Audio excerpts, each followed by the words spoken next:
I understand how people feel that there's a lesser of two evils, that neither choice is good or whatever. But sometimes I don't understand what compels people to gravitate towards somebody. You know, I can mention names. I can mention Donald Trump's name. I don't understand the intelligence of it, the rationale. I understand if you don't like the other candidate, no candidates are perfect. I get all that. I understand if you don't like the system. I understand that maybe you think America has caused your problems, that maybe America is to blame. I got a couple of questions about that. I mean, have you really gone deep? How much of your problems can you really blame on America? What's going on at home? What's going on inside? What's going on with your luck or your personal problems? Now, I'm not rationalizing anything and I'm not trivializing anyone's issues, but sometimes I don't understand.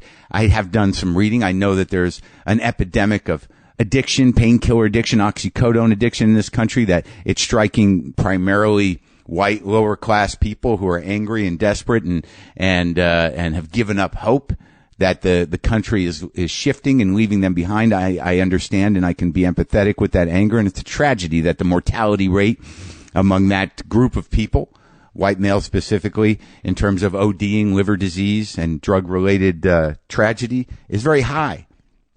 From what I understand, it's almost at wartime levels, the mortality rate, because of painkiller addiction. It's a tragedy that that's happening. It's a tragedy that spirit has been so crushed, and that there is so much desperation and so much giving up.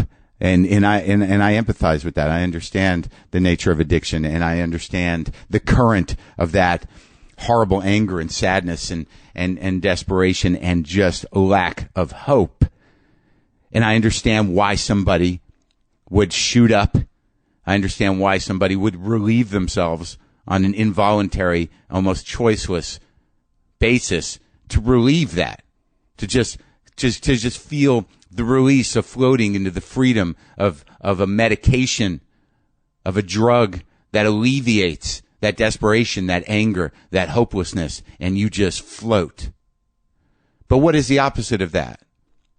How does that get relieved? How do you relieve that in the world of being present? How do you relieve that desperation, that anger, that hopelessness? And what is that relief? Is that relief rational, or is it not unlike drug addiction? Is it a rational, thoughtful, reflective relief? Henry Rollins once called track marks hateful little holes in one of his books of poetry. Hateful little holes. And I remembered that because that's what it is. When you do that, when you jack yourself, when you stick a needle in your arm or you take a pill, there's two things happening. It's like, I'm going to feel better, and I fucking hate me. I hate me. I hate me. And then you take it and you float. So when I think about the appeal of Donald Trump, I think about the opposite of that. You know, how do you relieve those feelings in the real world among people? How do you relieve it? Because I can't understand intellectually what the decision is to vote for a man like that. Look, if you don't want to vote, fine. I suggest you vote. If you don't like Hillary, fine. Whatever you got to do. I'm just dealing with this one thing. What is it? Why vote for Trump? What is the defense? The defense, here's why people vote for Trump. Fuck it. Fuck it all. That's got to be the rationale. It's a fuck it all vote. And when you say, why are you voting for Trump? The answer is fuck you. So it's fuck it all, fuck you. That should be the campaign slogan in a way, because it is the counterpart. It is the perfect counterpart to an opioid high. What's compelling about engaging with his vision is it's a rush.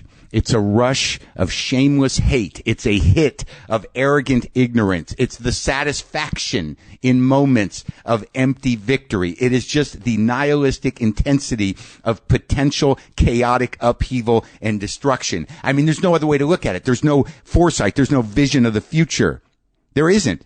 It is just, it's the possible annihilation of all progress with no real plan. It's the elation from the fantasy of complete moral bankruptcy. It's the possibility, and I believe this, And I know some of you people who are my fans and who listen to this show are conservatives, you're Republicans, and you know in your heart this isn't the guy. You know it. You may not like her, and that might be driving you, and I get that. But what is really at the heart of people that are passionate about Trump winning is it is the possibility of evil winning. And I'm not talking about winning an election, but I'm talking about the eternal struggle. And maybe I'm being a little dramatic, but I don't think Trump is Hitler at all. I think he's fucking Satan. And I know you rational conservatives and you rational Republicans, I know you know. And I know that you are banking on the idea that, he will be schooled, he will be harnessed, he will be held hostage in the Oval Office, and it will be okay. I know it. And I know a lot of people, a lot of intelligent people, men specifically. I know. It's hard, man. You just want to see that woman lose. It's hard for a lot of men who are secretly infantile, who feel gypped, who have issues with their mommies or their daddies. It's, when you watch a woman with authority, speak with authority, deliver a strong leadership vibe, a grounded person. For a dude, sometimes there's only one way to take that in, and that is, I hate this teacher. Oh, she's so mean, this teacher. I wish a substitute was here. Remember that guy? Grow up.